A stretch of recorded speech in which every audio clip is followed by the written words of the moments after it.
भाई केकेआर वालों, अब की बारी क्या कसम ही खा के आए हो क्या बिल्कुल कि कोरबो लोरबो नो जीतबो की। यार केकेआर ने जो कल खेल दिखाया ना, उसकी बात हम ना करें वही अच्छा है। वो टीम बेचारी वैसी लगभग मरी पड़ी है। वो तो इनकी सांसें चलती रहे इसलिए बारिश ने तरस खाकर इनको एक मुफ्त का पॉइंट दे दिया था, वरना आज भी आर्यभट्ट द्वारा आविष्कार किए गए अंक शून्य पर ही होती।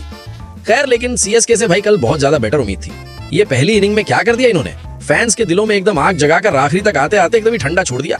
वैसे 192 का स्कोर और ऊपर ऊपर से देखने में बड़ा सही स्कोर लगता है, लेकिन जैसी शुरुआत संजू बाबू और आयुष मात्रे ने पावर प्ले में दिलाई थी ना, सीएसके पावर प्ले में 72 पे 2-3 और फिर मिडिल ऑर्डर में डेविड ब्राविस ने 141 के अच्छे खासे स्ट्राइक रेट से बैटिंग कर दी थी। लेकिन फिर आने वाले बल्लेबाजों का स्ट्राइक रेट एकदम ही गिरता चला गया। सरफराज खान का 128 का स्ट्राइक रेट, दुबे का 109 का स्ट्राइक रेट और जमी ऑफ्टन 116 का। अगर कल की सीएसके की बैटिंग को आसान तरीके से समझे ना, तो संजू की नैया शुरुआत में बड़ी फुर्ती में भागती हुई आई, फिर आयुष मात्रे और ब्राविस भी घनी रफ्तार में निकले। उसके बाद सरफराज की स्पीड थोड़ी सी कम हो गई और शिवम दुबे और जमी ऑफ्टन तो मानो चप्पू लेकर नाव चला रहे थे। और कप्तान साहब की बात तो ना ही करे वही ठीक। लेकिन फील्डिंग के टाइम पे इतनी कैचे कौन छोड़ता है यार, बताओ। कल भी 3 कैचे छोड़ दिए सीएसके ने। और सरफराज भाई जब एक लड्डू जैसा कैच छूट जाए तो अपनी दूसरी कैच पे ऐसे सेलिब्रेशन नहीं करते। सामने वाली टीम को भी देखा जाता है कि वो किस हालत में है। भाई एक काम केकेआर वालों ने बस अच्छा किया, सुनील नारायण से ओपनिंग करा के। हाँ, उनका बल्ला नहीं चला वो अलग, मगर रहाणे भाई पावर प्ले में कौन से जमाने का गेम खेल रहे थे यार, बताओ। 8 गेंदों में 5 रन और फिर इनकी विकेट गिरनी शुरू हुई तो रुकने का नाम ही नहीं लिया। बेचारी चीयर गर्ल्स की शक्ल देखो एक बारी, रोने जैसी हो गई थी एकदम। बाकी मैच को एक बारी शुरू से देख लें तो रहाणे भाई ने टॉस जीतकर पहले बॉलिंग चुनी और आते ही संजू बाबा ने चौकू की हैट्रिक लगा दी।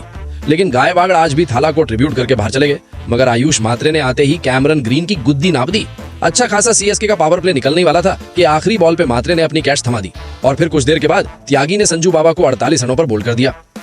फिर कुछ देर ब्राविस और सरफराज खान ने पार्टनरशिप करी तो सुनील नारायण ने सरफराज खान को बोल्ड कर दिया और फिर डेविड ब्राविस ने भी फील्डर को ढूंढ लिए। और फिर तो भाई आखिरी के ओवर में गेंदबाजी इतनी ज्यादा टाइट हो गई कि घोड़े जैसी शुरुआत मिलने के बाद भी सीएसके डेथ ओवर में कछुए के माफिक मात्र 192 रनों तक ही पहुंच पाई। लेकिन फिर केकेआर 193 रन बनाने उतरे तो फाइनली केकेआर ने कल सुनील नारायण को ओपनिंग करने के लिए भेज दिया। लेकिन फिर लेनिन कल भी सस्ते में निपट गए। अब अंशुल कंबोज ने सुनील नारायण का काम कर दिया था, मगर गायकवाड़ ने लड्डू जैसा कैच छोड़ दिया। लेकिन फिर अगले ओवर में खलील ने उनका कैच पकड़ लिया और डेविड ब्राविस ने रघुवंशी का 12 रनों पर कैच छोड़ दिया और सरफराज खान ने रहाणे भाई का कैच टपका लिया। लेकिन फिर फाइनली 27 रनों पर रघुवंशी का डेविड ब्राविस ने कैच पकड़ लिया और 28 रनों पर रहाणे भाई ने भी अपनी विकेट गंवा दी और अगली बॉल पर नूर ने कैमरन ग्रीन को भी बोल्ड कर दिया।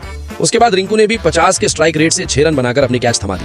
अब रोमन पॉवेल और अमनदीप सिंह ने थोड़ा मनोरंजन जरूर किया, लेकिन आखिरी ओवर में सरफराज खान ने पॉवेल का कैच पकड़कर सीएसके को मैच जिता दिया पूरे 32 रनों से।